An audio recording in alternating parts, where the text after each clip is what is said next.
vamos iniciar a nossa programação, porque o nosso palestrante já está quase chegando.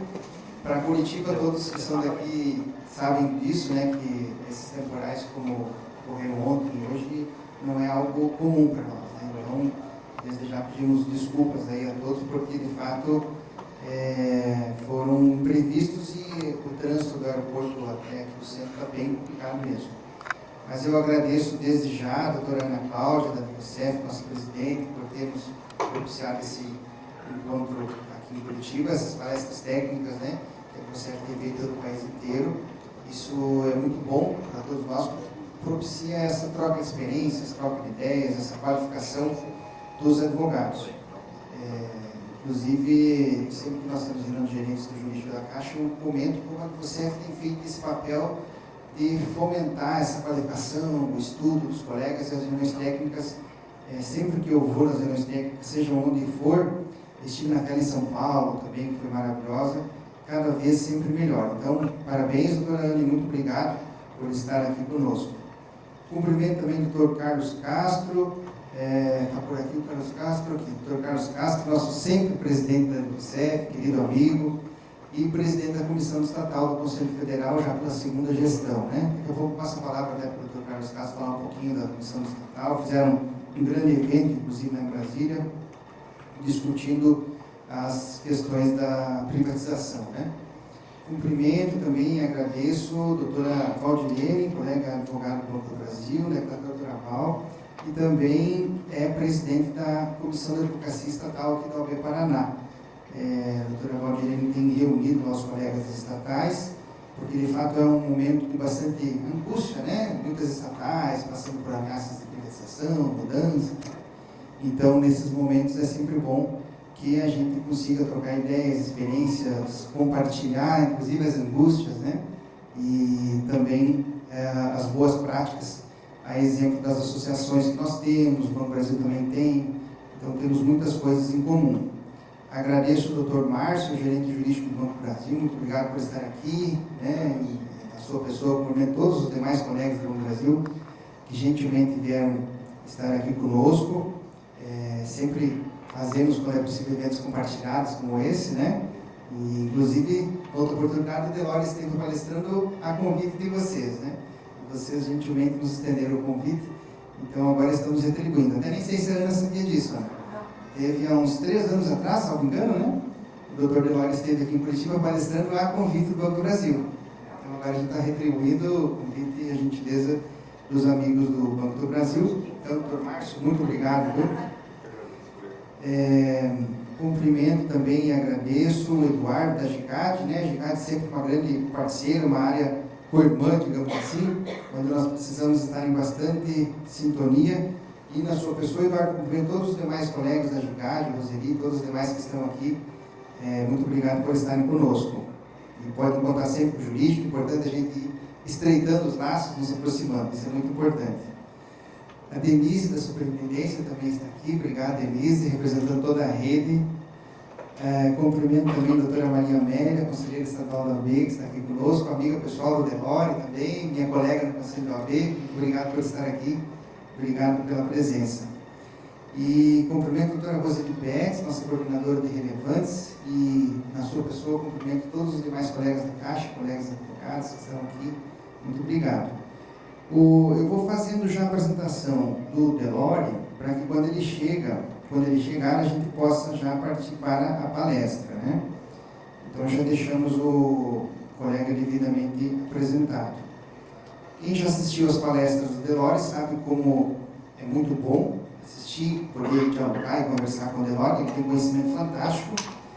Ele é graduado em Direito pela USP, tem mestrado em Processo Civil também pela USP em 2006, e um outro mestrado, que terminou em 2007, pela PUC de São Paulo, em Direito Constitucional. O Delore é um daqueles casos raros que a pessoa consegue fazer 2 mestrados ao mesmo tempo, um na PUC e um na USP, né? E depois ele fez um doutorado em Processo Civil também na USP. Já tem 2 pós-doutorados nos Estados Unidos.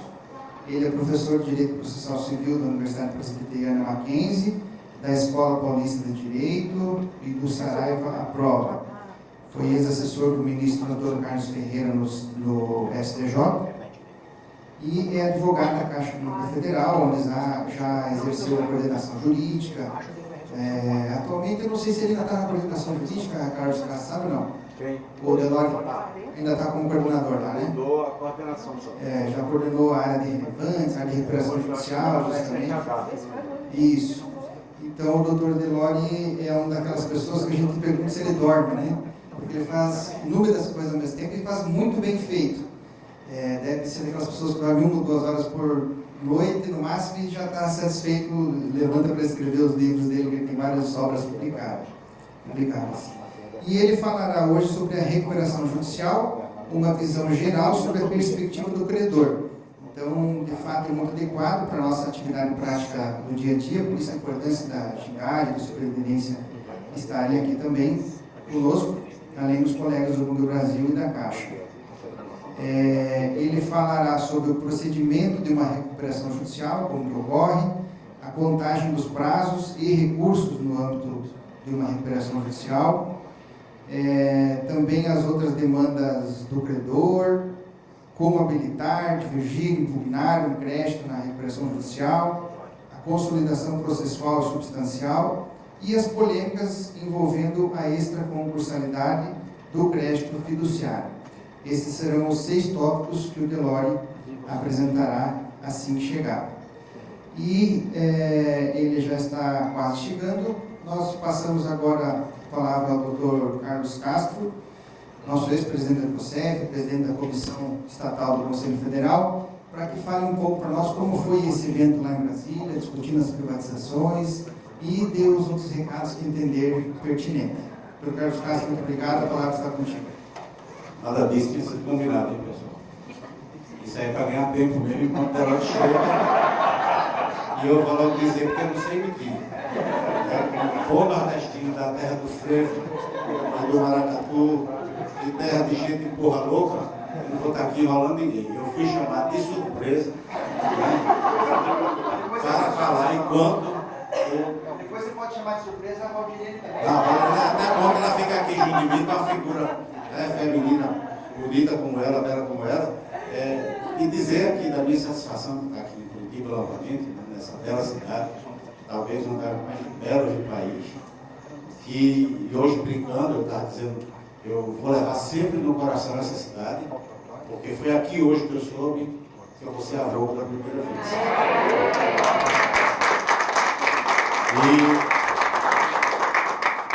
E aqui onde eu fiz um dos primeiros encontros técnicos, né? Já em 2011, acho, que foi no encontro 2010. O Conselho Federal do AB, não foi? Foi em 2010, não aqui? Foi em 2011, então. 2011. E tivemos aqui um encontro técnico da DIGOCEF e fomos trabalhando junto com a coordenação antigamente da Advocacia Pública. Nós éramos uma coordenação dentro dessa Comissão da Advocacia Pública e fomos tomando vulto e o próprio OFI, na época, o Marcos Vinícius, montou a Comissão Especial da Advocacia Estatais. Né? E eu fui o seu segundo presidente, já no mandato do Lamáquia, e agora reconduzido com a ajuda do meu querido amigo Cássio, presidente de vocês, a quem eu quero que a nossa querida conselheira leve o meu fraternal abraço, porque foi uma pessoa que foi um guardião, né, da nossa causa e foi um grande defensor da advocacia estatal, enquanto vice-presidente da Comissão de Prerrogativas do Conselho Federal na gestão passada. Dizer que nós temos algumas atividades em andamento. Nós temos alguns projetos, inclusive a PEC, que era a antiga PEC 145, e depois transformou-se na PEC 301, porque a 145 ela tem um viés inconstitucional, que foi logo detectado por nós, porque ele foi feito a pedido de uma colega da Petrobras, a um deputado, e ele simplesmente, o que veio na cabeça, o que ela mandou ele colocar, ele deixou lá o que excluía a grande maioria da advocacia estatal no nosso país.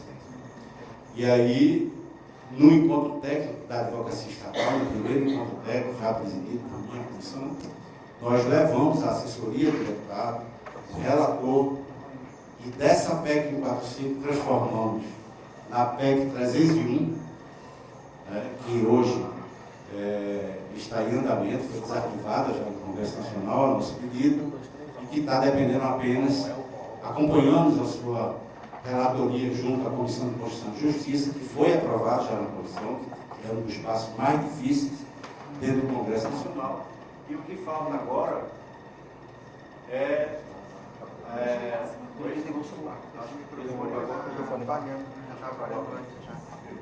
e o que falta agora é apenas criar a comissão especial, porque a comissão especial, ela pode ser, essa PEC pode ser alterada em alguns pontos, e não volta mais para a comissão de Constituição, Justiça e Cidadania. A PEC vai direto para o plenário. Então a gente tem que trabalhar isso aí. A gente já está junto ao presidente da Câmara Federal, tentando que essa comissão seja montada. É bom que vocês, os colegas da Caixa e do Banco do Brasil, porque na verdade, vamos falar aqui, a gente está em casa, são as duas instituições, as duas associações que são verdadeiramente irmãs. Nós não fazemos nada na Advocef sem estar junto com o Banco do Brasil, as ABB, nem eles lá sem a gente. Eu já participei de diversos encontros de vocês, como eles têm participado dos nossos. Somos nós que bancamos toda essa luta. Então, é importante que nós, com o poder que tem o Banco do Brasil, que tem a Caixa Econômica Federal, que nós busquemos esses apoios parlamentares, depois dessa comissão legalmente constituída, para colocar. E aí chegou a grande estrela da festa, estava aqui enrolando o povo, enquanto Vossa Excelência chegava. Prazer imenso, meu irmão. Então, e essa PEC é importante para o pessoal do Banco do Brasil em especial, porque numa das reuniões da coordenação, quando nós chegamos lá, eles fizeram um projeto de lei no Conselho Federal que praticamente excluía uma parte também da advocacia estatal, o que poderia prejudicar, inclusive, os colegas do Banco do Brasil. E isso eu questionei lá. Eu questionei e conseguimos colocar aquela cláusula onde seria efetivado o pessoal que está, mesmo sem ter sido concurso público externo, para a gente regularizar definitivamente essa situação de vocês e dar uma tranquilidade maior para o trabalho de todos os companheiros do BB. E incluímos na PEC, e o projeto que saiu do Conselho Federal, que hoje tramita na Casa Civil da Presidência da República, a gente está tendo um pouco de dificuldade por conta do tiroteio do atual presidente com a OAB nacional.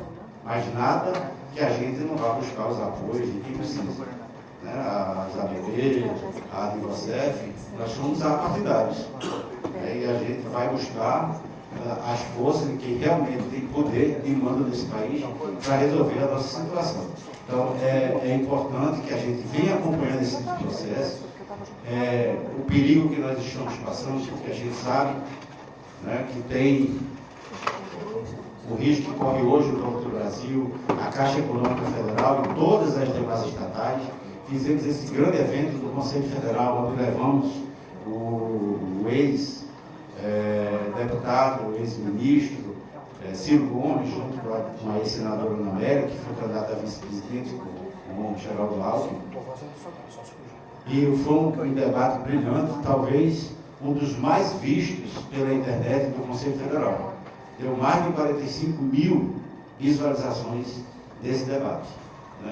Então o pessoal está preocupado, a população brasileira está preocupada, a gente não sabe onde a gente vai chegar. Então, se a gente não estiver cada dia mais unido, a gente vai pôr realmente em risco não só a nossa instituição, mas como eu acho que a área social do país vai ser prejudicada. Aqueles que mais precisam vão ser os mais penalizados, infelizmente. Quero me colocar aqui, eu já disse a doutora Val, que conta com a gente lá. Fiquei feliz aí de ver a mobilização aqui do Paraná. O Paraná que sempre teve uma maçonaria muito forte, sempre foi linha de ponta dessas grandes lutas. Eu acho que a advocacia estatal aqui vai ter um peso diferenciado no Brasil. Até porque vocês têm um presidente seccional que gosta da gente, que nos respeita. Isso é muito importante. Então, a todos vocês, obrigado, já encolhi demais. Né? Já dei meu tempo, o homem já está aqui também para falar. Né? E é melhor ouvi-lo do que estar ouvindo história, né? Meu chefe, a palavra é sua.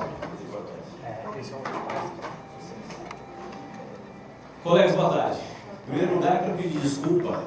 Tivemos aí um fato superveniente, força maior. Eu tive um atraso em São Paulo de meia hora, tá aí tranquilo. E na hora que eu cheguei, eu sabia que o time do Atlético estava chegando junto, estava um tumulto no aeroporto. Não vamos entrar na polêmica se é Atlético ou Curitiba, né? Vamos deixar de lado esse aspecto. Mas na saída do aeroporto, a polícia fechou a saída do aeroporto para todo mundo celebrar o time. Por essa razão, eu fiquei mais de 50 minutos totalmente parado na saída do aeroporto. Um colega foi me buscar, um amigo foi me buscar, e ele falou: nunca vi isso assim. Aí a hora que começou a andar para sair daquela avenida, rua do aeroporto, para cair naquela avenida direita, a gente ficou outra meia hora. A ideia era chegar, almoçar e não comi nada. Estou com a água aqui que ela gentilmente me trouxe, pelo menos para isso. Mas é o Jurir CT, J-U-R-I, Jurir CT. Achou próprio? Isso, maravilha. Então peço desculpas ao colega por causa disso. A ideia, obviamente, era chegar 50 minutos antes e fazer uma exposição de cerca de 1 hora e abrir para os debates. Então eu vou acelerar a exposição para que a gente possa ir para os debates. É um tema bastante intenso, um monte de polêmica e, obviamente, vamos conversar aqui sobre o viés, sobre a perspectiva de advogados, de credores. Essa, óbvio, é o nosso foco. Só para eu ter uma ideia, quem aqui hoje, que está presente no encontro, atua nas recuperações judiciais? Temos um bom número de colegas atuando nas nossas RJs. E a ideia é, portanto, inicialmente de uma maneira mais ampla, dar um panorama geral no procedimento da RJ e depois entrar nas nossas polêmicas. E é bastante dinâmico o assunto. Por exemplo, estive por um período de um ano fora em LIP, fazendo um pós-doutorado, e uma série de temas que nós tínhamos mais ou menos definidos no momento anterior, nesse um ano houve uma mudança radical em relação a isso. Vou trazer ao máximo as decisões do STJ, só que alguns temas nós não temos ainda a posição definida do STJ. Então, ainda temos o debate aberto e já há projeto de lei para alterar a lei de recuperação judicial e falência. No final do ano passado foi enviado ao Congresso um projeto e agora foi enviado recentemente, há uma semana, 10 dias, um novo projeto. Esse material vai estar à disposição dos colegas depois, por óbvio, a Advocef ela circula isso com todos os interessados. Aqui eu coloco meus contatos, inclusive o meu C, para quem quiser, eu estou sempre disponível no Skype, conversando por e-mail também. E depois aqui a gente tem as redes sociais também para aqueles que gostam desse tipo de coisa. Há 3 anos e meio, quase 4 anos, eu comecei a atuar na área das recuperações judiciais e falência. E tive muita dificuldade no começo. E aí, junto com um colega que atua em recuperação judicial, não é da Caixa, o professor André Roque do Rio, a gente teve a ideia de fazer alguns textos e divulgar na internet para facilitar o acesso. E o primeiro texto que a gente soltou foi esse texto aqui, o passo a passo de um processo de recuperação judicial. Que inclusive existe um diagrama que eu vou mostrar para vocês para que a gente possa trabalhar com isso junto. E obviamente coloco à disposição também os links desse texto. E começou a ideia de fazer um texto para colocar na internet de maneira breve. Isso acabou se transformando em uma coluna. E essa coluna no site Migalhas, ela vem sendo publicada desde 2017. Então, com o índice aqui, a gente tem as várias possibilidades. E é uma coluna escrita por advogados, por administradores judiciais e por juízes. Então dá para perceber claramente a diferença quando escreve um advogado de credor de quando a gente compara com um advogado de devedor ou mesmo os juízes, que tem um viés totalmente pró-empresa. Na Justiça do Trabalho a gente fala do pró-operário. nas varas de recuperação judicial e falência, quando existe especialização, ou nos juízes especializados para isso, o que vai sempre prevalecer é o princípio da preservação da empresa. E dentro da lógica do princípio da preservação da empresa, a gente rasga tudo quanto é tipo de contrato e a gente afasta tudo quanto é lei em prol da preservação da empresa. Então é bastante complicado a nossa situação quando a gente tem que lidar com esse tipo de coisa. E aqui eu indico, no próximo slide, uma série de textos, não necessariamente escritos por mim, mas que dizem mais respeito à atuação do advogado do credor, a atuação nossa enquanto advogado caixa. Por exemplo, um trâmite geral da recuperação judicial, a diferença, ponto comum, entre habilitação, impugnação e divergência, a atuação numa AGC, né, que é um procedimento bastante específico, os colegas que atuam sabem disso, a tal da consolidação substancial e processual, o problema envolvendo a garantia fiduciária, principalmente se existe ou não existe o registro, se é possível ou não consolidar durante o stay period, e também uma tese nova, e quando eu digo nova, é nova na minha realidade, eventualmente já aqui no estado do Paraná, aqui em Curitiba, você já vem debatendo, que é uma tese que recentemente eu peguei algumas decisões, por exemplo, dizendo que se o credor fiduciário, no caso a gente, executa, significaria abrir mão, renunciar à garantia fiduciária, que é um absurdo sem tamanho, mas, de novo, o papel aceita tudo, né, diante do princípio da preservação da empresa, especialmente considerando o credor, que é colocado numa situação sempre de o credor não contribui para com a empresa, especialmente se for credor financeiro, especialmente se for credor com garantia extraconcursal. Então a gente vê diariamente no judiciário e na doutrina da recuperação judicial os ataques às garantias, especialmente às garantias extraconcursais. Então, de novo, esse material está à disposição de vocês, para quem quiser. Essas são dicas de alguns dos artigos. O procedimento comum do processo de conhecimento, todos os colegas aqui conhecem, ele tem uma série de atos devidamente delimitados, partindo da petição inicial, chegando na sentença. E é óbvio que não se aplica o procedimento comum no âmbito de uma recuperação judicial. O modelo, o formato tem que ser outro totalmente distinto. E aí, nessa perspectiva, nesse primeiro momento que eu quero trazer a visão geral em relação a qual é o procedimento que nós temos, especial por óbvio, na recuperação judicial à luz da legislação. E isso, falo com total tranquilidade, não fui eu que fiz, não tenho capacidade nenhuma para fazer isso, mas me parece, e isso é algo que eu uso no dia a dia, porque dá uma visão macro importante para isso. Isso quem elaborou, que teve essa capacidade, foi meu colega daquela coluna, o professor André Roque, do Rio de Janeiro. Então aqui seria a base do procedimento especial da recuperação judicial. E aí sempre, mesmo aqueles que já atuam, eventualmente não tiveram essa visão macro, e principalmente aqueles colegas que estão começando a tomar contato com o assunto, vale a pena a gente olhar isso para a gente entender bem o que o legislador imagina, o que o legislador imaginou. Obviamente, começando por uma petição inicial, em que vai se formular o pedido de recuperação, feito pela própria recuperanda, e uma análise bastante superficial, o juiz vai avaliar se é possível deferir, não vamos confundir com a concessão, é possível, estão presentes os requisitos, e a petição inicial sempre vai falar que existia a crise, a dificuldade financeira, ou se ele é de um ramo que é atacado pelas novas tecnologias, que as novas tecnologias não... É sempre a mesma lógica, sempre a mesma coisa que a gente verifica em relação a isso. E aí começamos a ter uma bifurcação no procedimento, e que isso vai correr em paralelo. E que, pela ideia do legislador, isso tudo terminaria no prazo de 180 dias. Que não por acaso é o prazo do chamado stay period, em que nós vamos ter a suspensão das ações e execuções por esse período de 180 dias. A prática mostra para nós que dificilmente, para não dizer nunca, a gente consegue observar os 180 dias. Aí a prática criou aquela outra coisa curiosa, que seria a possibilidade de prorrogar o prazo improrrogável do stay period, que a lei é expressa, o prazo improrrogável. Mas como no Brasil a gente tem uma grande flexibilidade na interpretação, o prazo improrrogável transformou-se em prazo prorrogável. Mas, enfim, apresentada a petição inicial e deferida a recuperação judicial, começando, portanto, até aí os 180 dias do stay period, o que vai acontecer?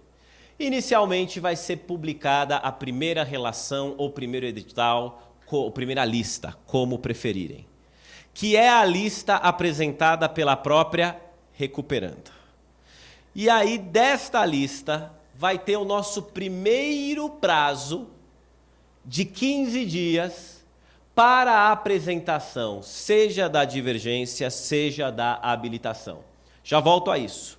Então, a primeira atuação nossa, e o que está em vermelho é a atuação do advogado, a primeira atuação nossa vai ser a divergência ou a habilitação.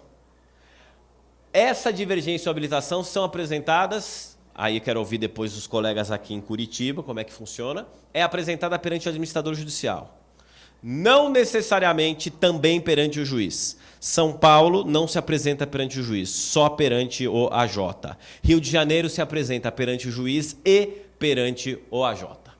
Depois em que o administrador judicial vai acolher ou rejeitar a divergência ou habilitação, nós vamos ter a publicação da segunda lista, do segundo edital, da segunda relação. E aí nós temos um prazo, que é só para dificultar a nossa vida, né? Porque não coloca tudo em 15 dias. Vamos ter um prazo de 10 dias para apresentação da impugnação. Essa apresentada diretamente para o juiz. Essa com sucumbência. A habilitação ou divergência não tem sucumbência. A impugnação tem. E até agora não está definido qual vai ser o valor, a base de cálculo para a sucumbência. Se a gente fosse aplicar rigorosamente o novo CPC, seria o valor debatido do crédito, o que muitas vezes pode levar os honorários lá para cima.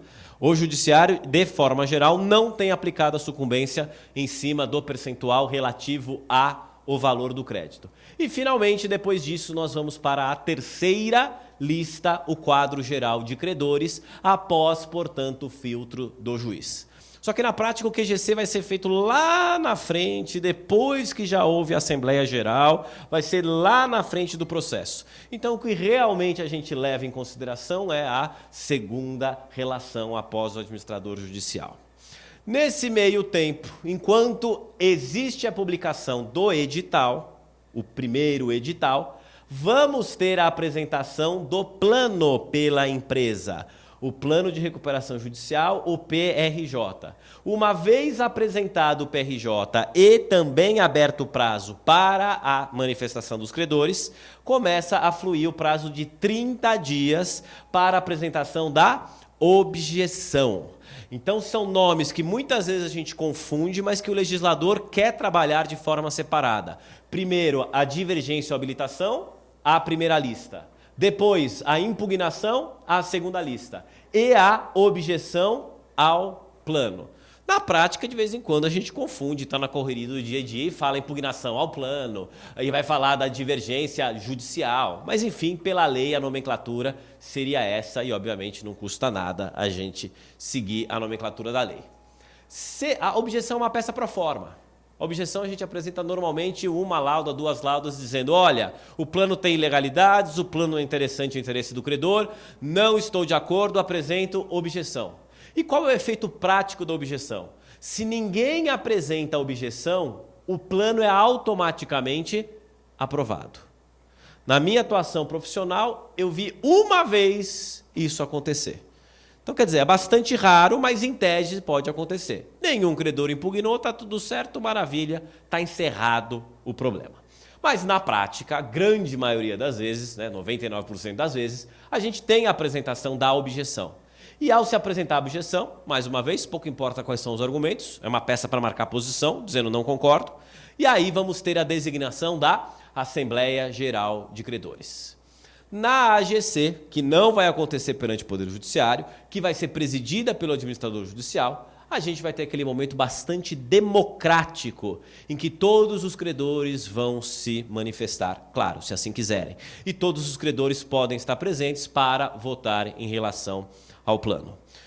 Já participei de um grande número de AGCs que entraram madrugada adentro, suspende, vai na própria AGC. Às vezes suspende a AGC para continuar outro dia, mas muitas vezes no próprio dia. E essa é uma estratégia das empresas, porque aí os credores, principalmente os menores, começam a ir embora, e aí esvazia o quórum, e muitas vezes o administrador judicial, junto com o advogado da recuperanda, fica monitorando e fala, pronto, agora se a gente colocar em votação, a gente ganha. Aí se não, fala, vamos adiar por mais 1 hora. Aí começa às 2 horas da tarde, depois adia para as 3, depois adia para as 5, depois adia para as 10, aí adia para as 11. Aí um monte de gente vai embora, pronto, agora vai. Essa é uma estratégia, obviamente não é das mais adequadas, mas enfim, é a regra do jogo que se vê muitas vezes nessa prática de AGC. Temos AGCs que são realizadas numa sala como essa, porque o número de credores não é muito elevado, e temos AGCs que são realizadas em lugares gigantescos, onde acontecem formaturas. Eu me lembro na AGC da construtora PDG, foi no mesmo local onde foi a minha formatura da faculdade, em São Paulo, Expo Center Norte, e estava lotado de gente. Na AGC da Oi, eles estavam inicialmente no Rio de Janeiro, querendo fazer a AGC no Maracanãzinho, para conseguir ter condições de colocar todo mundo dentro. Só que aí, no caso da Oi, a Oi acabou comprando muitos créditos, procurações, etc., para juntar as procurações para isso. Né? Mas, de novo, se alguém eventualmente não participou de AGC, eu acho um momento interessante do processo recuperacional. Porque, de fato, ele é democrático. Na hora que fala, alguém quer ter a palavra, o AJ, o administrador judicial, pergunta. Aí forma fila para o pessoal se manifestar. Aí você vê desde os engravatados que estavam falando com Nova York, com os bondholders, até o sujeito de chinelo, shorts, e fala, olha, eu ganhei 3 mil na Justiça do Trabalho, mas apareceu meu nome na lista só com 2 mil. Então isso tudo acontece numa AGC. Obviamente, eu falando agora, eu acho divertido, porque quando eu estou lá querendo ir embora e vem o cara da trabalhista e fala, ai, senhor, cadê o advogado desse, etc. E aí, com muita tranquilidade, o AJ, a paciência, muitas vezes tem isso, fala, olha, senhor, no seu caso, isso não é o momento de discutir, peça para o seu advogado fazer isso, etc, e etc. E exatamente por essa dificuldade das AGCs, existe no projeto de lei que foi enviado há 1 semana, 10 dias, a previsão da AGC ser realizada por meio eletrônico. Eu acho sensacional. A gente fica do nosso escritório, do nosso celular, falando, vai abrir a votação agora. Ótimo, a gente abre a votação, obviamente a gente, advogado Caixa, vai ter que estar junto com o preposto, dizendo é isso, não é isso, vai, etc. Mas eu, particularmente, prefiro muito mais essa possibilidade de poder estar votando remoto do que propriamente estar fisicamente num lugar em que é cansativo, a gente tem que se deslocar e demora bastante. Vamos ver como é que vai o projeto. Mas eu acho essa uma inovação bastante importante. Deliberado na AGC pela aprovação do plano, maravilha, a empresa segue em frente. Rejeitado o plano, a gente vai ter a quebra da empresa. Aprovado o plano, vai para o juiz. E aí o juiz vai avaliar não do ponto de vista negocial, mas do ponto de vista jurídico, e sempre vai haver aquela dúvida, um momento de zona cinzenta entre aquilo que é negocial e aquilo que é jurídico, e aí o juiz vai conceder a recuperação judicial e não mais simplesmente deferir a recuperação judicial. E aí, a partir daí, nós vamos ter um prazo de supervisão judicial de 2 anos para acompanhar se aquilo que está previsto no plano vai ser cumprido. A realidade mostra para nós que esse prazo de 2 anos é absolutamente insuficiente, porque muitas vezes os planos prevêem pagamento para 10 anos, 15 anos e por aí vai. Mas, em regra, passados os 2 anos, a gente vai ter o encerramento dessa recuperação judicial e aí, se não existir o cumprimento do plano, podemos seguir adiante com a própria execução dos valores e, eventualmente, pleitear a falência da empresa. Em brevíssimas linhas de apertada síntese, este seria o procedimento da RJ. Obviamente, a realidade ela é muito mais rica do que isso. Por exemplo, no caso da SET Brasil, né, a empresa criada para construir as sondas, a SET Brasil, que conta com 3 créditos diferentes do Grupo Caixa, acompanhado por 3 jurídicos diferentes, para não ter conflito de interesses, jurídico BH, jurídico São Paulo e jurídico Rio, cada um desses com um crédito da SET Brasil. A gente já teve mais de 20 Assembleias Gerais de Credores. E quando eu viajei, saí, né, em licença da Caixa em julho, eu falei, SET Brasil vai resolver. Um ano depois, não sei se está acompanhando, né, Elaine? Não aconteceu absolutamente nada. E foi marcada para a semana que vem, acho que a 21ª Assembleia Geral de Credores, em que toda vez se fala, vamos adiar para tentar chegar num consenso, vamos adiar para ver o que a gente faz. Né? Então, a ideia do legislador era muito bacana para que a gente tivesse isso tudo no prazo de 180 dias e a linha de cima correndo em concomitância com a linha de baixo, mas a prática mostra que não. Semana passada saiu um dado, uma pesquisa, levando em consideração as RJs do Estado de São Paulo, que 60% das empresas que concedem recuperação judicial viram, esse foi o termo usado para divulgar a pesquisa, viram zumbis. Então, a RJ, de uma maneira geral, não tem cumprido o papel que o legislador dela esperava, que era realmente recuperar a empresa. Muitos casos convola para falência, em outros casos fica essa coisa zumbi, mas a empresa não volta a ser operacional. Também por isso, inclusive por isso, se fala de uma reforma da lei para tentar buscar outras possibilidades. A lei tem uma série de gargalos, mas... Aí trazendo a minha visão de advogado de credor, advogado da Caixa, o fato de os juízes se sensibilizarem com as empresas e mudarem tudo, tanto da parte procedimental quanto da parte de direito material, talvez seja o grande problema relacionado às RJs. E, obviamente, como tudo no Brasil, a gente vê claramente hoje um desvirtuamento, em que a RJ também é utilizada simplesmente para conseguir uma moratória com os credores e empurrar com a barriga e ver o que a gente faz. Porque muitas vezes se coloca a faca no pescoço do credor e fala, é isso ou nada. No passado, quando começavam as recuperações judiciais, principalmente após 2012, 2013, os primeiros planos traziam o desconto em cima do valor do crédito na base de 50%. E a gente achava um absurdo. O tal do haircut na base de 50%. Há 2, 3 semanas foi aprovado o plano de recuperação judicial da Livraria Saraiva. Todos nós conhecemos por ser ligada ao mundo jurídico. No passado, livraria e editora eram juntas, houve a separação, a família Saraiva vendeu a editora e permaneceu com as livrarias. E eles apresentaram um plano, as dívidas estavam rodando a 700 milhões de reais, o que comparado com outras RJs é um valor pequeno, e o haircut aprovado na AGC foi de 95% do crédito, para ser pago em 15 anos.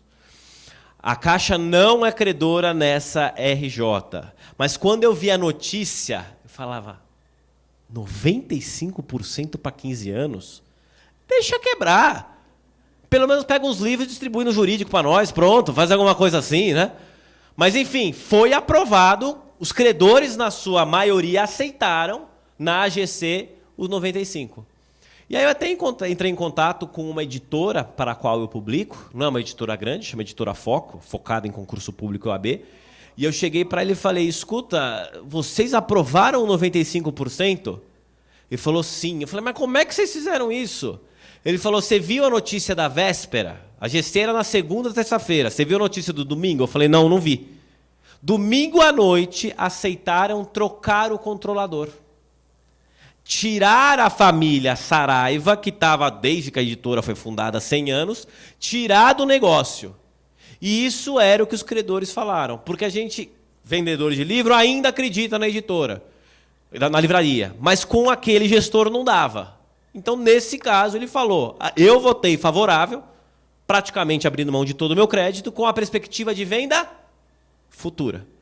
Eu falei, tá ótimo, né? Você é o dono do crédito, maravilha, mas eu, como advogado, um haircut de 95%, aceito isso na RJ? Desconheço. Mas, enfim, então todo esse tipo de coisa que a gente vê. Então, quais são os momentos em que a gente vai atuar como advogado de credor? Mais uma vez, basicamente são esses locais vermelhos colocados aqui no nosso organograma, no nosso quadro. O primeiro momento que a gente vai atuar vai ser a apresentação da divergência ou habilitação após o primeiro edital. O segundo momento vai ser a impugnação após o segundo edital, segunda lista. O terceiro momento vai ser a apresentação de objeção e a participação na AGC. Para votar pela aprovação do plano, rejeição do plano ou abstenção. No passado, a gente, Caixa, em várias AGCs chegava e falava, não sei. E a gente ia, portanto, para a abstenção. O que significa, por via reflexa, ajudar a aprovar, né? Porque aí a gente não entra no quórum, se abstém e a maioria leva. Pelo que eu ouvi após o meu retorno, agora a Caixa não mais tem abstenção. Confere isso, né, o pessoal que está atuando, né? Então aparece agora que a Caixa não tem mais abstenção. O que é uma tristeza, na véspera da GC a gente não tem ainda a orientação de voto, aquela coisa toda e etc. Mas enfim. E qual que é o ponto, o que a gente argumenta, qual que é a divergência entre essas peças? Na habilitação, o nosso crédito não constou na relação de credores apresentadas pela empresa. Então a gente apresenta a habilitação para falar, olha, eu tenho um crédito de X reais que não está na sua lista. E apresenta a documentação para isso. Se o nosso crédito foi apresentado de maneira errada, aí a gente apresenta a divergência. Então, mais uma vez, são duas peças separadas. Posso apresentar a habilitação e divergência, posso apresentar numa mesma peça, ainda que a lei fale que são segundas, e vai depender muito da praxe, dos usos e costumes do foro em relação ao que é utilizado. E o principal para isso é o quê? É conversar com o administrador judicial. De uma maneira geral, os administradores são acessíveis, aí a gente conversa sempre com a AJ e fala, olha, escuta, eu vou apresentar aqui, você prefere em uma ou duas peças? Ah, facilita a minha vida, apresenta uma peça só. Aí tem os mais formais que falam, não, apresenta em duas peças. Você quer dizer que uma parte você concorda e só está divergindo da classificação? Pronto, vá para a divergência. E se tem um crédito que está faltando, vá para a habilitação. Então é muito realmente de cada um. E o AJ tem muita liberdade para o seu trabalho. E como dito, no estado de São Paulo, em geral, é apenas apresentado para o AJ e felizmente tudo a gente apresenta por e-mail. Então não tem nada de papel. E o protocolo é envio do e-mail pedindo para o AJ responder que recebeu. Só isso. Rio de Janeiro, não. Tem que apresentar para a AJ e tem que apresentar também para o juiz. Então, isso tem a variação conforme o sistema. Se a gente vai pegar a lei, pela lei da recuperação e falência, tem que juntar na habilitação de divergência todos os documentos originais. O que muitas vezes a gente sabe, dentro da nossa realidade, traz uma dificuldade. Nesse contexto, quando a gente manda por e-mail, é uma maravilha. E também é muito comum o AJ chegar e pegar o telefone e ligar, nada formal, nada por intimação, e falar, olha, recebi teu documento, estou com dúvida na planilha tal de cálculo, não entendi como você chegou no cálculo tal. Você consegue me esclarecer? Aí a gente entra em contato com a área gestora, marca um call, todo mundo do telefone, explicar para tentar mostrar como é o cálculo, etc. Então, nesse ponto, essa atuação informal e proativa do administrador judicial é muito boa, porque ajuda a esclarecer. Em relação à divergência, algo que é bastante frequente para nós na nossa atividade, não é discordar do valor do crédito, mas sim da classificação ou da indevida inclusão. Exemplo, nosso crédito é garantia real, o credor joga como quiro. Ou, o mais frequente, o nosso crédito é extraconcursal, 49.3 da lei, não deveria se submeter à recuperação, e vai lá o credor e joga de quiro. Ou, a gente tem visto isso com alguma frequência, o crédito colocado na RJ é maior do que o crédito que a Caixa indica para nós. E muitas vezes o que é isso? A recuperanda, na malandragem, inclui o débito da pessoa física do sócio, junto com o crédito da recuperanda. Muitas vezes uns colegas falam, não, se o crédito está maior, deixa, não tem problema nenhum. Aí numa dessa, um crédito que não tem nada a ver com a RJ, diante do silêncio nosso, entra de contrabando na RJ. Ah, mas isso é legal, isso não pode. Perfeito, mas para isso a gente precisa apresentar também a divergência. Então esse foi um ponto que a gente descobriu, percebeu, né? No dia a dia, chegando, mas espera aí, por que está dando essa diferença de 500 mil, 1 milhão a mais entre o crédito que a gente tem e entre o crédito que eles estão dizendo? Aí quando a gente chega no detalhe para verificar, aparece lá, de repente, no meio de todos os contratos que é um CNPJ, aparece um contrato de um CPF. Outro dia tinha o contrato habitacional do próprio dono, sócio da empresa, que ele colocou no meio também para entrar na recuperação. Né? Então aí os credores, as recuperandas estão tentando fazer isso. Impugnação já é apresentada diretamente para o Poder Judiciário. Repito, tem sucumbência. Após a apreciação das habilitações e das divergências, a gente vai dizer que aí o administrador judicial pode concordar, discordar ou concordar parcialmente com a nossa habilitação ou divergência. E aí a gente vai ter, portanto, a publicação do segundo edital. Em relação ao segundo edital, a gente fala, está errado porque incluiu isso, não deveria, tem de excluir esse valor, o valor está errado, ou mais uma vez a classificação está errada. Neste contexto, esta lista é relevante, a segunda lista do AJ, porque é a lista que vai ser determinante para fixar o quórum no momento da GC. E numa dessa entra ou sai um crédito importante, a gente acaba ficando com menos ou mais voto do que devia, óbvio, depende do lado que a gente está.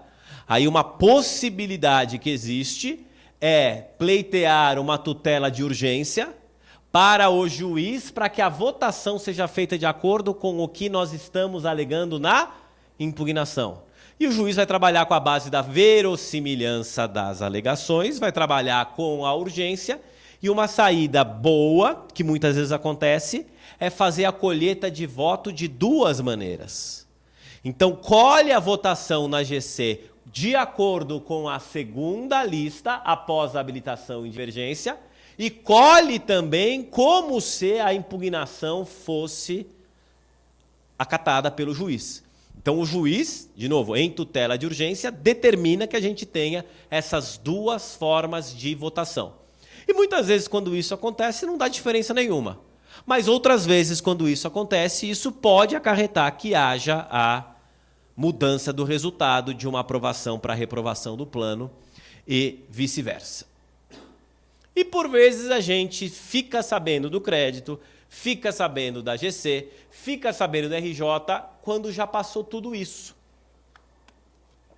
Quando já passou o primeiro edital e quando já passou o segundo edital. Ah, uma informação. Se a gente não soube no primeiro edital, né, se a ferramenta de captura não foi boa o suficiente para a gente chegar e pegar pelo espirro a publicação, mas a gente fica sabendo do segundo edital, nada impede que a gente apresente impugnação sem antes ser apresentado divergência ou habilitação. Não tem problema nenhum. Agora, se passou o prazo da habilitação e divergência, passou o prazo da impugnação, o que dá para a gente fazer? Tem um chorinho? Tem um chorinho, que é a ação de retificação do quadro geral de credores do artigo 10, parágrafo 6º da lei. Vai ser difícil, vai ser demorado, dificilmente vai sobrar algum dinheiro. Mas, quando a gente recebe tudo já lascado, e de vez em quando isso acontece, para a gente não fazer nada, a gente entra com essa ação para retificar o QGC e, em cima disso, partir para frente e partir para diante para aquilo que pode ser feito. Ok?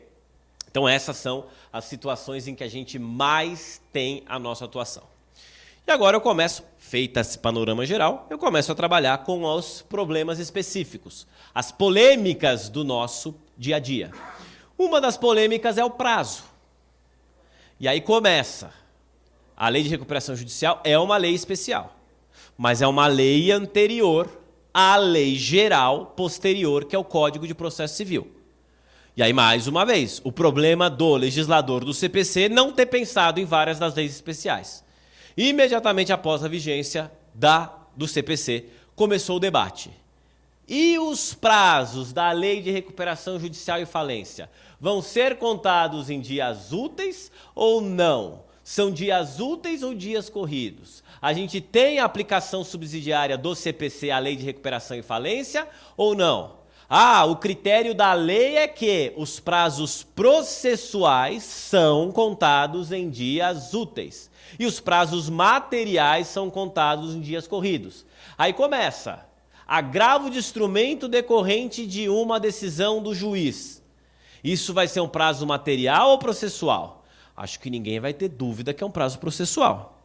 A apresentação de impugnação perante o juiz. Perante o juiz vai ser um prazo, creio, processual. Habilitação ou divergência perante o AJ? Não é apresentado em juízo. Como é que vai ser? Aí começou toda a bagunça, toda a discussão, tese para cá, tese para lá, decisão para tudo quanto é lado. E o principal problema e o tal do stay period, que a gente vai ter os 180 dias de suspensão das ações e execuções? Eles vão ser contados em dias úteis ou dias corridos? Aí, muitas vezes, a gente aqui, como advogado de credor, sustenta o quê? Prazos dentro da RJ em dias úteis. Mas o stay period, não. O stay period vai ter que ser em dias corridos. Afinal, são 6 meses, 180 dias corridos. E aí começaram os juízes e os doutrinadores a falar, mas peraí, a conta não fecha. Porque se a ideia daquele quadrinho lá atrás era a gente ter tudo dentro do prazo de 180 dias, desde o início até o fim do procedimento da recuperação judicial, e tudo isso aqui ter 180 dias, se eu tenho tudo isso aqui em 180 dias úteis, o stay period vai ter que ser também de 180 dias úteis. Aí não, stay period é uma coisa, prazos da lei é outra, a lei previu isso, mas na prática não é isso. Bagunça completa. Decisões para todos os lados. Então, o que estava mais usual, e aí eu trago a realidade que eu conheço, a realidade das varas de recuperação judicial e falência de São Paulo são 2 varas. As 2 varas definiram que os 180 dias é em dias úteis e que, portanto, todos os prazos das RJs também são em dias úteis. E beleza, estava tudo mais ou menos tranquilo, até que veio o STJ. Essa decisão de fim de junho de 18 foi julgado em abril, mas demorou um pouquinho para publicar o acórdão, aí ficou todo mundo naquela indefinição. E que, portanto, era fim do semestre, então foi efetivamente a partir de julho de 18 que começou o debate. Disse o STJ, 4ª turma do ministro Antônio Carlos, ministro relator, ministro Salomão, votação unânime. Se eu tenho que fazer a análise sistemática dos 180 dias de suspensão e 60 dias para apresentação do plano, eu preciso considerar isso de forma contínua. Aí o pessoal falou, e agora? O STJ falou que é em dias úteis. E o que aconteceu no entendimento das varas de recuperação judicial e falência de São Paulo? Volta para trás. Então agora, em São Paulo, e os juízes no despacho inicial esclarecem isso, se aqui o juiz não esclarece isso, recomendo embargar de declaração para que o juiz deixe claro, mencionando este precedente do STJ, para saber se os dias são dias úteis ou corridos. Então, hoje, todos os prazos, inclusive a impugnação perante o juízo, são contados em dias corridos. A gente estava contente com os dias úteis, já desceu todo mundo do cavalo, voltou para ser os dias corridos. Isso em relação ao que nós temos, mais uma vez, na realidade de São Paulo, que eu conheço bem. E os recursos? E o agravo de instrumento? Não conheço, não sei, não tenho ciência de um prazo de agravo de instrumento em 15 dias corridos. A gente tem usado os 15 dias úteis. Mas quando chega um prazo mais enroscado, numa RJ mais enroscada, é aquela história, né? Seguro morreu de velho, cautela e canja de galinha. Então, em alguns casos, a gente fala, vamos evitar problema aqui? Porque se dessa daqui der uma intempestividade, vai ser enroscado. Então, em regra, tem-se entendido que os recursos são em dias úteis. Porém, divergência, habilitação, impugnação e objeção, dias corridos. Tá pacífico isso? Não. Aí eu trago aqui para os colegas TJ do Rio Grande do Sul. impugnação em dias úteis, um precedente. E o outro, impugnação em dias corridos. Tá sim, né? Tá sim. Então, na dúvida, né, vamos jogar nos dias corridos, ou se tiver que não ter como apresentar antes, faz uma preliminarzinha dizendo, tá claro que esse prazo é esse dessa situação. Então, o cenário que a gente coloca é esse. Bom, agravo em 15 dias, mas cabe agravo? Sim, claro, cabe agravo.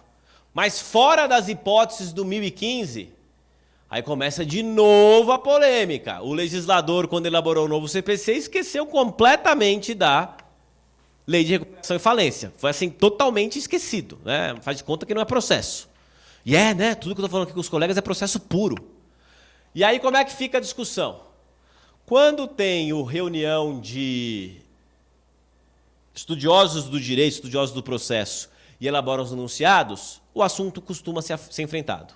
O Conselho da Justiça Federal, o CJF, já fez 2 jornadas de direito processual, já editou uma série de enunciados. Vale a pena sempre conhecer esses enunciados. E o enunciado número 69 diz, o 1015, parágrafo único, abrange tudo que for concursal, falência e recuperação judicial. O parágrafo único do 1015 destaca que cabe agravo de instrumento contra toda e qualquer interlocutória proferida na liquidação, cumprimento, execução e inventário. Então nós tivemos a equiparação pela doutrina de que os processos recuperacionais estariam muito mais próximos de um cumprimento de sentença e um processo de execução do que propriamente do processo de conhecimento puro. E é realmente assim.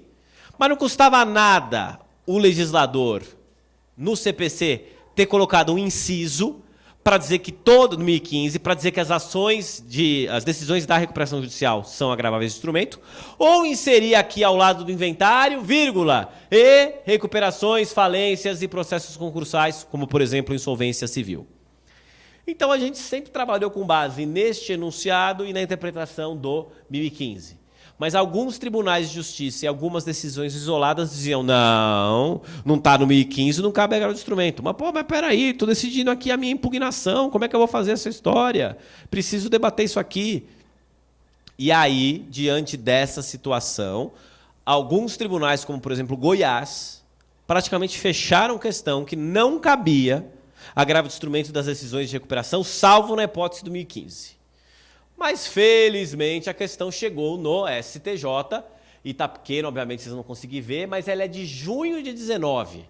Então, ela é bem fresquinha. Esse é o número do recurso especial, eu estou reproduzindo aqui a notícia, porque a notícia ela sintetiza no título o que interessa para nós.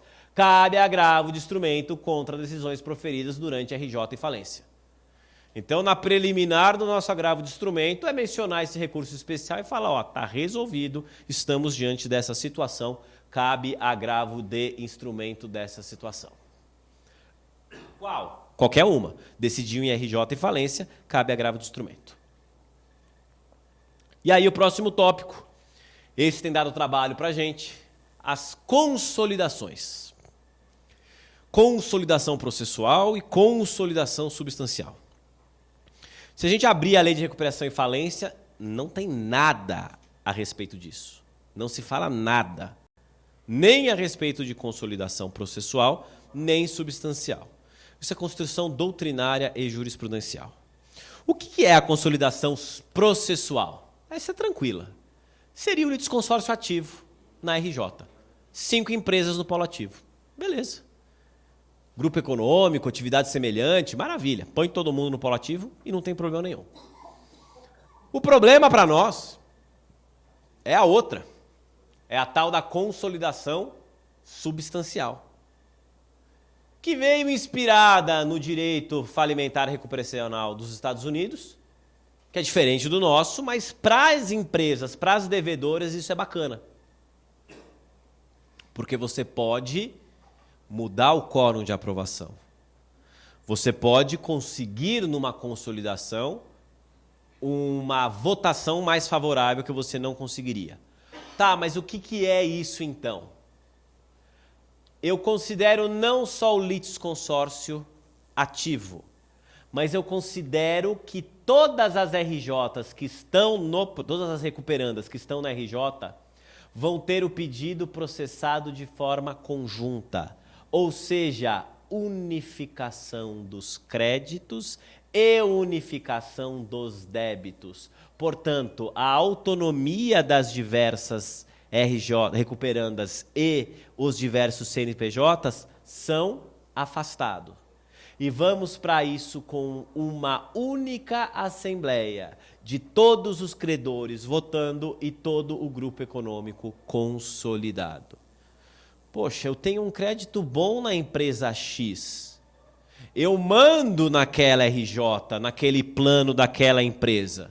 Na hora que eu entro numa consolidação, tem um monte de outro credor. E eu passo a ser um credor, se não irrelevante, mas um credor secundário, não determinante para a aprovação. Essa é a malandragem. E hoje tem sido muito utilizado a tentativa de fazer a consolidação substancial. De uma maneira geral, interessante para as recuperandas e desinteressante para os credores, especialmente os credores que têm alguma garantia razoável em relação a isso. E são várias polêmicas a respeito da consolidação substancial. A primeira delas é: o sistema processual brasileiro permite? Eu poderia admitir no processo recuperacional, no direito empresarial brasileiro, a existência de uma consolidação substancial? Hoje o grande ponto, a grande polêmica, a quem compete determinar se é possível a consolidação? Ao juiz ou à AGC? As recuperandas vão sempre querer jogar dizendo que é a AGC. Porque elas vão ter um monte de gente e, eventualmente, um credor de uma recuperanda que não tem nada pode ganhar alguma coisinha de uma outra empresa que tem alguma coisa. E aí, então, sempre as recuperandas vão dizer: não, isso tem que ser deliberado na Assembleia. E, de uma maneira geral, os credores falam: não, juiz, Vossa Excelência que precisa decidir isso.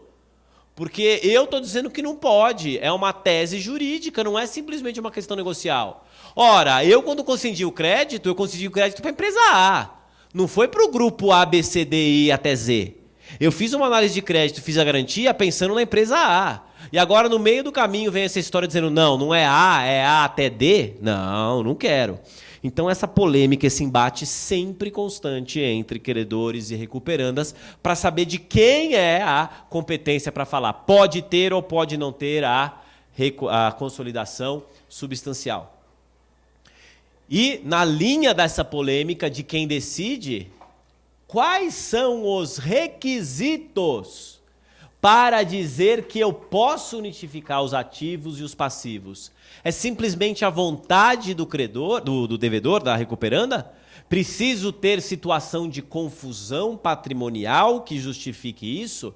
Se eu tenho uma confusão patrimonial, que óbvio pode inclusive ensejar questões outras, como desconsideração da personalidade jurídica dos sócios, será que nesse caso, nessas situações, eu poderia falar então, e somente nesses casos da consolidação? As empresas vão colocar hoje a consolidação como uma maneira simplesmente de colocar bem amplo melhor equacionamento das dívidas e melhor pagamento aos credores de forma igualitária.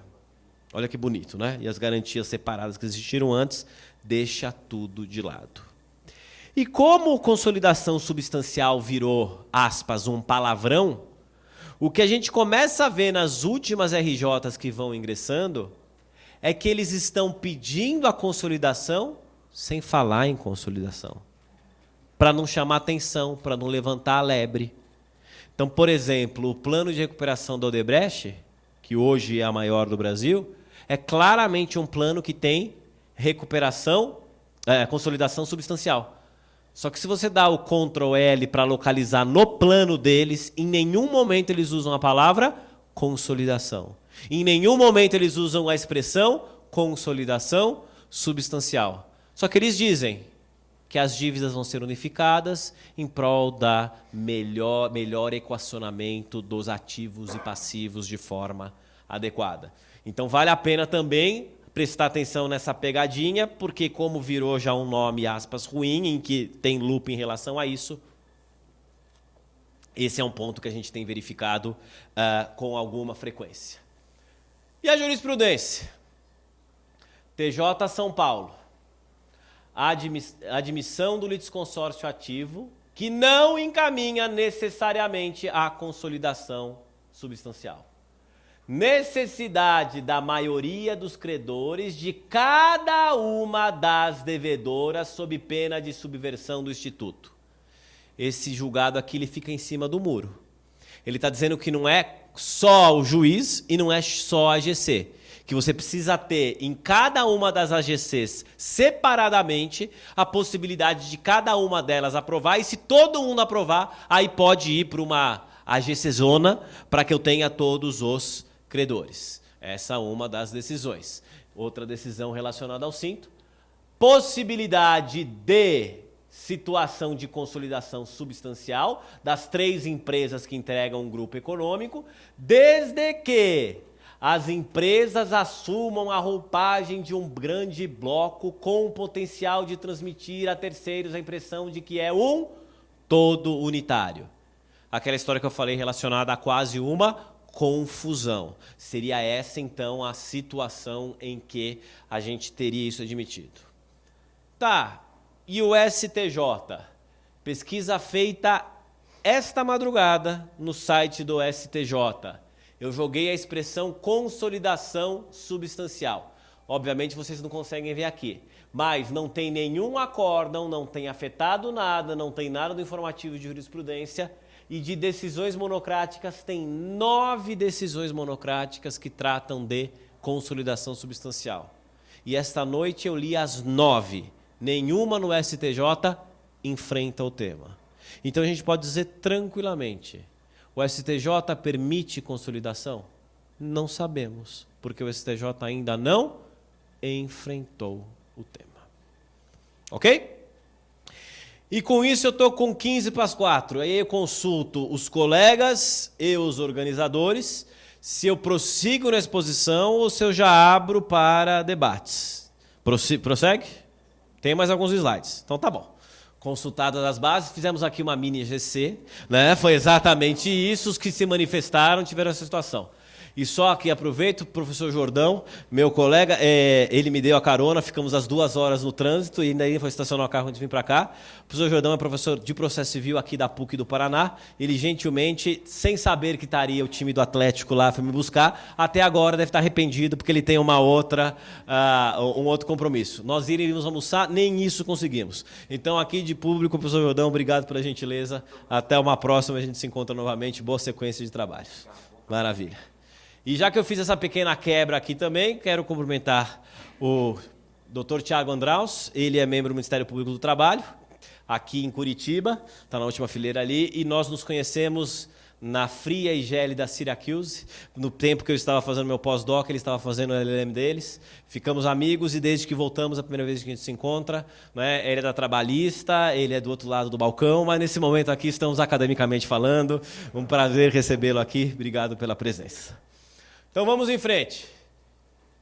E temos visto diariamente ataque aos credores dentro das recuperações judiciais. Mas assim é sistemático. Toda margem, toda vírgula, pelo em ovo, detalhe, é utilizado para descaracterizar a garantia do credor. E tentar jogar o credor sempre como quirografário. Algumas o STJ já pacificou.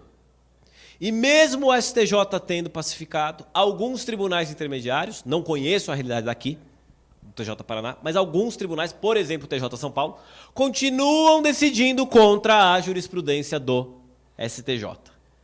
O último pedido de efeito suspensivo especial que a gente conseguiu foi exatamente numa dessas teses. Os credores, de uma maneira geral, não gostam do credor que tem garantia. Claro, né? Porque na hora da RJ, todo mundo se lascando, algum credor fica bem. Se estiver fora da RJ como extraconcursal fiduciário, então é que tem mais raiva de todo mundo. É pura inveja, dor de cotovelo. E aí, diante disso, vamos buscar as formas de tentar fazer isso. Primeira coisa, essa a gente apanhou bastante.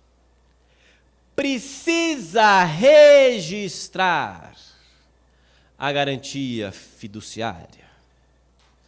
A alienação fiduciária de imóvel. Seja o imóvel da empresa, seja o imóvel da sogra do sócio, esses são os bons para negociar, né? Se é o imóvel da sogra, o devedor vem conversar rapidinho, né? Então, diante dessas situações, a tese que começou a ser levantada era: você não registrou o contrato no respectivo tabelião. Diante disso, você perdeu a sua natureza de garantia extraconcursal. Mas o que teve de garantia da Caixa extraconcursal, que foi afastada por causa disso, é um negócio impressionante. E aí o que o STJ decidiu, pacificou, precedente já um pouco antigo, de 2016, constou do informativo, ministro Belize, a gente tem principalmente o ministro Belize na terceira turma e o ministro Salomão na quarta turma como os principais julgadores em relação a causas de RJ. Então, quando a gente for pesquisar precedente no STJ, a sugestão é sempre ir atrás do que for, do Belize e do Salomão. São os dois que pegam isso à frente. Terceira turma Belize, quarta turma Salomão. Não se submetem aos efeitos da RJ os direitos de crédito cedidos fiduciariamente por garantia, independentemente de ter sido registrado ou não. Qual que é a tese do STJ? O registro serve para ser oponível perante terceiros, para dar publicidade, mas não para dar a natureza do próprio crédito. Eu particularmente concordo. A gente tem uma cessão fiduciária de recebíveis de uma empresa com os recebíveis de cartão de crédito do supermercado X. Então essa empresa, na hora que vende, quando vier o pagamento do... Foi um caso concreto nosso da LBR, de laticínios. Vendia leite no Carrefour, o Carrefour tinha que passar para a gente o pagamento de cartão de crédito, cartão de débito, tudo diretamente do Carrefour, ao invés de ser para a empresa, para a Caixa. Beleza. Esse contrato não estava registrado. Ele era oponível perante o Carrefour, se o Carrefour falasse não. Não era. Mas isso não desnaturava a nossa garantia. TJ São Paulo editou uma súmula contrária a esse entendimento, depois desse julgamento. Quer dizer, aquelas coisas que não dá para entender, é surreal, o TJ fala, não estou nem aí, e continua julgando isso. Como, invariavelmente, o STJ começou a dar efeitos suspensivos a recursos especiais em que isso acontecia, o TJ de São Paulo começou a acolher essa tese, mas ainda não revogou formalmente a sua súmula. E aí, principalmente, quando a gente tem juízes não especializados no assunto, e as recuperandas vêm e falam, tem súmula. O juiz, na hora, aplica a súmula, afasta a garantia, suspende a existência da trava bancária e manda colocar isso dentro da RJ. Mas, no STJ, pelo menos, isso está tranquilo. Aí começou a segunda tese. Não sei como isso está aqui com os colegas no Paraná. Tá.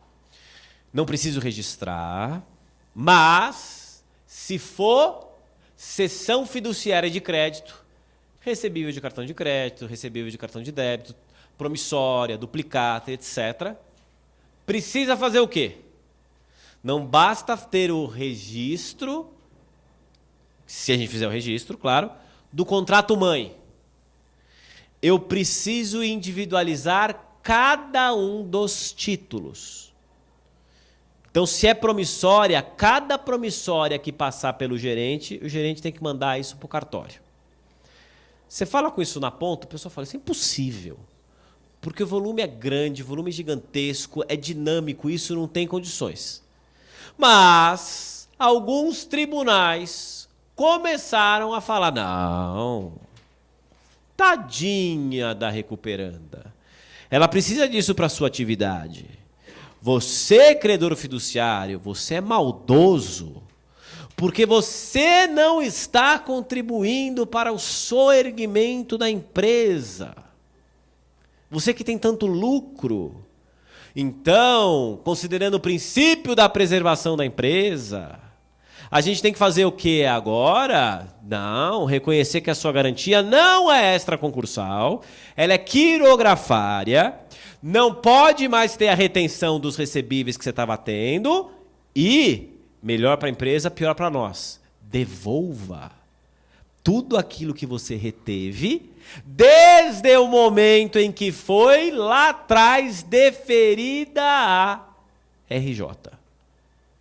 A gente teve um caso que era 70 milhões numa empresa quebrada. E o tribunal falou, você não individualizou cada um dos títulos, devolva tudo sob pena de multa diária. Esse foi um que o STJ, felizmente, deu efeito suspensivo ao RESP. Mas a gente está sujeito a esse tipo de coisa. E o STJ decidiu o quê? Informativo 646, julgado recente, abril de 19, de novo, ministro Belize, dizendo o quê? Na sessão para deixar redondo, perfeito o negócio fiduciário, o instrumento deve indicar de modo preciso o crédito e não os títulos. Com base nesse precedente que a gente tem conseguido efeitos suspensivos quando os juízes estão mandando devolver dinheiro. Reter vai ser difícil conseguir, reter pelos recebíveis vai ser difícil, mas quando é para devolver dinheiro, aí o próprio tribunal fala, não, peraí, devolver dinheiro não, né? Aí já, numa empresa está quebrada, devolver dinheiro não vai funcionar corretamente. E aí, tá pacífico isso no STJ? Não. Temos hoje, pendente de julgamento, na segunda sessão do STJ, falha minha que eu não coloquei o número aqui, depois eu atualizo o material, fica melhor com o número. Temos hoje, pendente de julgamento, na segunda sessão do STJ, um recurso especial para que as duas turmas de privado, terceira e quarta, decidam de uma vez por todas isso. E já tem voto dos ministros da quarta turma, no sentido de que tem de ser individualizado. Ou seja, o contrário, esse já tem acordo na terceira turma. Não tem acordo na quarta turma. Porque quando a quarta turma ia votar e percebeu que eles provavelmente iam decidir contrário à terceira turma, a quarta turma propôs a afetação para ser julgado pela segunda sessão, que são os 10 ministros, o presidente da sessão não vota, são os 10 ministros da terceira e da quarta turma, então são 9 ministros da terceira e quarta turma que vão votar. Se ninguém da terceira turma mudar de ideia, vai prevalecer a posição da terceira turma. Mas já houve sucessivos pedidos de vista, está pendente de julgamento, estamos com 1 a 1 no momento. Esse julgado vai ser importantíssimo em RJ, sem dúvida, é o julgado mais importante que a gente tem neste momento perante o STJ. Vamos acompanhar. E, da mesma forma, outro ponto de bastante preocupação é a possibilidade de a Assembleia Geral de Credores afastar a garantia de algum credor, mesmo sem a concordância deste credor. Junta isso com consolidação substancial, qualquer contrato assinado não vale absolutamente nada. É uma tese que no primeiro momento a gente diria, é absurda. Porque eu, credor com garantia real, eu, credor extraconcursal, não tenho nada que ver com a coletividade. E até porque eu tenho crédito porque eu fiz o contrato desse jeito, e todos os outros credores não têm essa garantia. Claro que todos os outros credores vão querer o quê? A minha garantia para dividir todo mundo. Ninguém tem nada. eu tenho tudo. Se ninguém fala que eu não tenho direito ao tudo, o tudo vai ser dividido pela coletividade, pelo menos uma migalhinha todo mundo vai receber. Mais uma vez, isso desvirtuaria todo e qualquer contrato. E o que o STJ já decidiu? Processo um pouco antigo, também está no informativo, 2016. Relator, de novo, ministro Belize. E nesse ponto ele vem e fala, não, olha, se na AGC, que é soberana, a maioria dos credores optar por dispositivo consignado no plano pela supressão de todas as garantias fidejussórias ou reais, em nome dos credores, todos os credores, inclusive aqueles que não votaram ou votaram contra, estarão indistintamente vinculados a essa determinação. Isso é uma de violência enorme. Poxa, mas desde então o STJ não decidiu mais nada?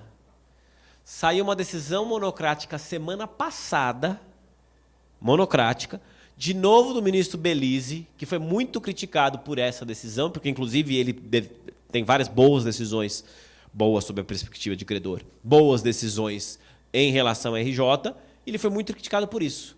E ele até usou sua decisão monocrática para reforçar a posição dele e falar, é isso mesmo. E se não gostou, azar o seu.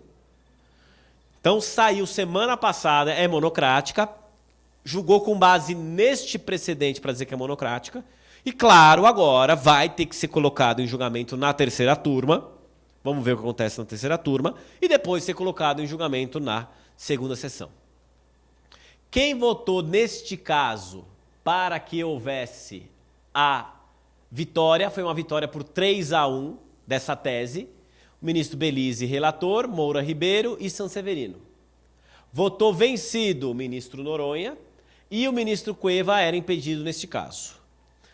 Numa próxima situação, nesse caso que acabou de ser julgado, monocraticamente, possivelmente, o ministro Cueva, não sendo impedido, vota e vota com o ministro Noronha, que, historicamente, o ministro Cueva tem uma posição mais no sentido de seguir os contratos. Quando a gente olha o ministro Belize, que manteve a decisão, muita gente achava que ele podia mudar com memoriais, com explicações, etc., mas não mudou de opinião, e o ministro Sanseverino tem um histórico mais pró-consumidor, pró-parte mais fraca, quem poderia ser o voto para efetualmente mudar de lado seria o ministro Moura Ribeiro. Da mesma forma que saber se o STJ vai determinar que cada um dos títulos individualmente considerados seja registrado. E esta decisão também é bastante relevante do ponto de vista dos credores. Mas ela, posso dizer, ainda é isolada. Porque muitas vezes, quando nós temos o plano dizendo que é para abrir mão de garantia real, de garantia extraconcursal, o credor garantia real, o credor extraconcursal, atravessa a petição dizendo que isso é ilegal, esse o juiz não acolhe, vai para o tribunal via agravo de instrumento, e muitas vezes os tribunais intermediários dizem, não dá para abrir mão de garantia, a não ser que o próprio credor que tem aquela garantia concorde com isso. Então, nesse ponto, apesar de ser uma decisão altamente preocupante, nesse momento, como é uma decisão ainda apenas de turma, com o voto vencido, com o ministro impedido, ela não vem sendo bastante utilizada, mas é óbvio que os credores, os devedores, as recuperandas, eles tentam esta situação. E com isso, meus caros, mais uma vez pedindo desculpas pelo atraso, ficando preso na comemoração do time de futebol. Encerro, corri um pouquinho algumas coisas mais, mas encerro mais uma vez com os meus contatos para quem precisar, quiser, e me coloco à disposição, havendo algum tempo para isso ainda, para que a gente debata um pouco. Muito obrigado, meus caros.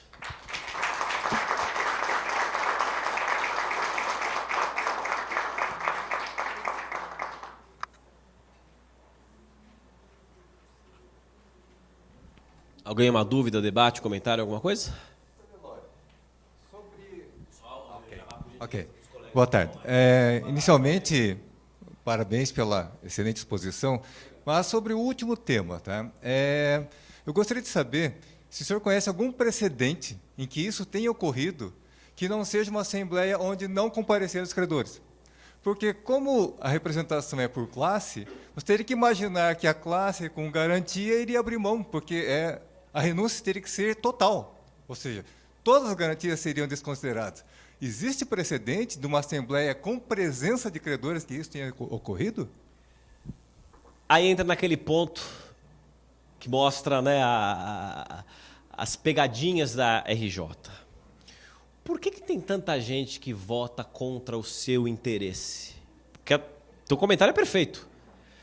Para eu ter a maioria da classe 2, credor com garantia real, significa que credores com garantia real estão votando favorável para aquilo. Para ter um haircut de 80% e receber em 15 anos. Por que um credor faria isso? Então vem a situação. Esse precedente do Mato Grosso, a AGC aprovou isso.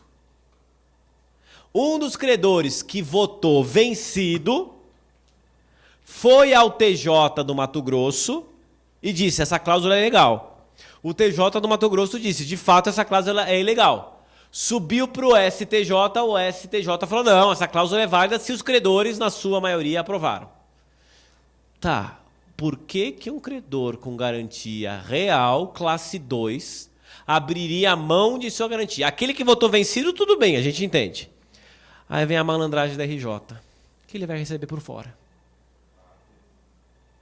Seja no Brasil, seja fora do Brasil. Ó, vota a meu favor na RJ e eu vou te pagar 1 milhão limpinho na conta X.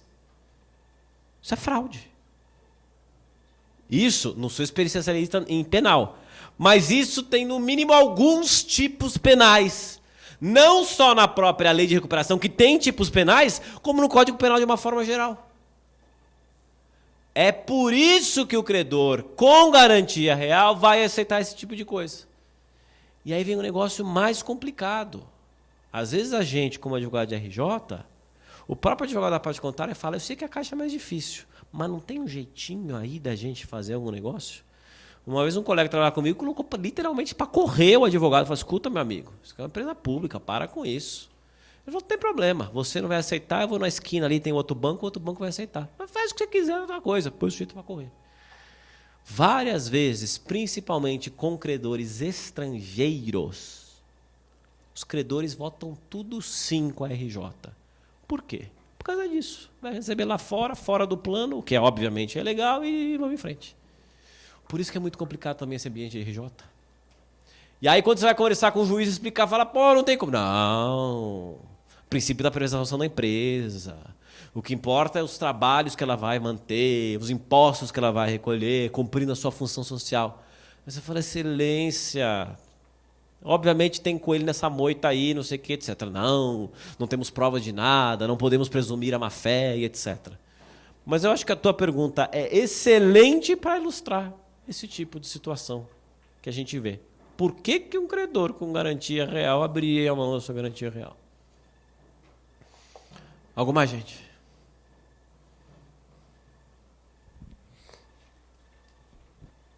Boa tarde, professor, doutor, né? Parabéns pela exposição. A respeito da consolidação substancial, eu fiquei com uma dúvida a respeito da impugnação. Em que momento que a gente faria essa impugnação? Logo após o deferimento ali? Tá. Bom ponto. Quando é que vai aparecer a tese da consolidação substancial? Ela vai aparecer no plano. Então, no momento em que for apresentado o plano, a primeira situação que a gente tem que fazer é, na objeção, que, repito, é uma peça pro forma, mas na objeção chegar e falar, juiz, este plano traz consolidação substancial. Ponto 1. É ilegal no sistema brasileiro. Ponto 2. Não estão presentes os requisitos. Ponto 3. Compete a Vossa Excelência controlar desde já a legalidade desse plano. que vai acontecer com isso? O juiz vai soltar o famoso digo a J e diga recuperanda. A J recuperanda provavelmente vão dizer isso é matéria de AGC. Não é matéria de legalidade porque é amplamente aceito. Então tem que ser matéria de AGC. Aí vai voltar para o juiz decidir. Essa é a hora que realmente vai ser importante. Muitas vezes o juiz vai querer dar aquela saída pela tangente para não ter que decidir nem nada. Se o juiz fizer isso, embargos de declaração para realmente provocar e falar, olha, não podemos ir para a GC antes de Vossa Excelência decidir se é ou não legal, permitido e estão presentes os requisitos para esta situação específica. Neste momento, o juiz vai ter que descer do muro. Vai falar, aceito a consolidação, é matéria de AGC, não acolho os argumentos do credor. E aí vamos para o agravo do instrumento. E vamos ver como é que vai ser no agravo essa situação. Então, não existe um momento exato e o juiz vai tentar sempre fugir da discussão. Mas aí é o nosso papel provocar, pedir para o juiz expressamente decidir e desde logo apontar que a consolidação é ilegal e que os requisitos não presentes e que ele tem que exercer a análise de legalidade e não só a análise de conveniência por parte da AGC. E o outro ponto é, nós somos um credor relevante nessa RJ? A gente está junto com os outros credores relevantes? Não é? Grande parte do tempo em RJ é gasto em reuniões. E se a gente está minimamente alinhado com o Banco do Brasil, BNDES e mesmo os bancos privados, melhora muito a nossa capacidade de negociação.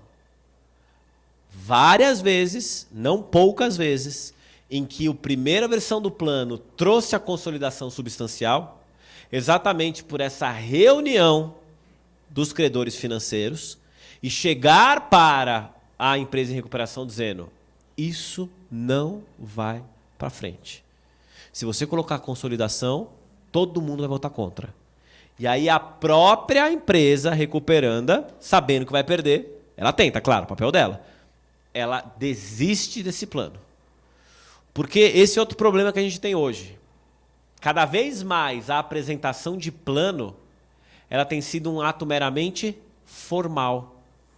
É um plano modelão que serve para tudo. Modelo de PRJ para tudo.doc. O advogado abre lá e joga no processo. E aí a gente vai construir o plano, os credores relevantes com a recuperanda, antes de ter a GC. Na hora que se chegou no modelo que interesse a recuperanda, interesse aos principais credores, apresenta nos autos o novo plano, manda intimar todo mundo, os credores que não estão participando porque não são relevantes para aprovação ou não vão ser surpresos com isso e vai para a GC. E normalmente quando a recuperanda parte para a GC, ela já sabe que mais ou menos o caminho está pavimentado para ela aprovar. Seja porque os credores são tratados de forma conveniente, seja porque são tratados de forma conveniente extra-autos. Né? Ilegalmente extra-autos. Então a gente tem muito dessa situação.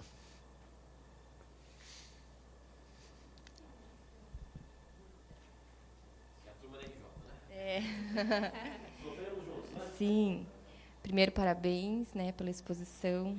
Super didática, muito boa mesmo. Sobre o prazo da supervisão judicial de 2 anos, lá, acho que é o artigo 61, salvo engano. Diz que é a partir da concessão da recuperação judicial, né? Homologação do plano. E aí, quando há carência, me deparei com um caso esses dias que a recuperanda pediu o encerramento da RJ depois dos 2 anos, antes de começar a pagar. E, enfim, o período de carência era 24 meses mesmo, e o juiz intimou os credores para se manifestar. Enfim, aí nós, pesquisando, verificamos que o Tribunal de São Paulo tem um enunciado recente agora que fala que esse prazo de 2 anos da supervisão judicial tem início após o transcurso do prazo de carência fixado. Aí isso é bem importante para nós, né, como credores. Daí eu queria saber se o senhor já viu, se o STJ já enfrentou essa questão e tudo mais. Bom ponto. Eu creio que hoje a maioria das RJs vai começar a pagar depois de 2 anos. Né? Na minha experiência, os planos mais recentes estão sempre, salvo o trabalhista, claro, né? Mas os planos mais recentes eles estão partindo exatamente para essa situação. A composição hoje, obrigado, meu caro. A composição hoje do TJ, é importante destacar isso, em São Paulo, funciona da seguinte forma. Na capital, são 3 varas especializadas, cada uma delas com 2 juízes. Fora isso, juízes que fazem tudo. Comarcas menores vai fazer, inclusive, o penal, e no meio do caminho vai ter isso. E no tribunal são 2 câmaras especializadas em direito empresarial, que estão absolutamente abarrotadas de trabalho. Quando a gente vai fazer sustentação oral nisso, começa às 9 horas a sessão. A última sustentação que eu fiz foi 5 horas da tarde. Então a gente chega às 9, não tem hora, eles param para o almoço, claro que eles dizem que é 1 hora, óbvio que eles demoram muito mais, né, mas a gente não pode demorar mais de uma hora. Se fosse, por exemplo, eu hoje vindo do aeroporto, já teria perdido facilmente a minha situação, de tão abarrotado que está. E por estar tão abarrotado, os desembargadores estão ficando pouco tempo na Câmara. Aí isso é péssimo. Porque a hora que a coisa está minimamente estabilizada, mudam 2. Aí quando aqueles 2 novos vão começar a votar, começa a bagunçar tudo. Então, por essa razão, por essa característica, a jurisprudência empresarial do TJ São Paulo flutua muito. Os juízes que acabam formando a jurisprudência são os juízes da primeira e segunda vara. E tanto o juiz da primeira quanto da segunda, o titular e o substituto, eles publicam naquela coluna que eu mencionei para vocês no Migalhas. E é da vida do ser humano, eles divergem muito. Então, por exemplo, a primeira vara de recuperação judicial e falência em São Paulo determina a perícia prévia nas RJs. A segunda vara fala que isso não existe na lei, e de fato não existe. Mas qual que é a ideia dessa perícia prévia? É saber se a empresa tem mínimas condições operacionais. Então, se uma RJ cai na primeira vara, vai ter perícia prévia. Se cai na segunda vara, não vai ter perícia prévia. Primeira vara, agora não vou lembrar de cabeça qual que é delas, mas primeira vara dizia, não, 2 anos são 2 anos. Depois que houve a concessão, acabou. Não importa que vão ser 15 anos para pagamento disso. Porque senão eu vou eternizar esse processo e eu quero matar o processo. E a segunda vara vem e dizia o contrário. De novo, se eu não lembro qual que era das duas, mas no momento é irrelevante. O TJ, com esse enunciado, ele adotou, obviamente, uma das posições, só que mesmo com o enunciado, os juízes que decidiam que era após a concessão, continuam decidindo. É mais um dos pontos da instabilidade. Mas é muito cômodo para a empresa em recuperação colocar o pagamento depois de 24 meses e encerrar. Porque ela vai estar absolutamente tranquila. Se ela tem o descumprimento, eventual decretação de falência não vai ser imediata, como seria se o plano não estivesse sendo observado. Então, o nosso papel, sem dúvida, é brigar nessa situação. E, objetivamente respondendo, desconheço precedentes do STJ, acho que não deu tempo para chegar lá. E vou além. Muito possivelmente, o STJ tem a tendência de chegar e falar: isso eu preciso analisar as especificidades do caso concreto. Logo vai cair na súmula 7. Se vira aí embaixo. Não que eu concorde. Só estou destacando que...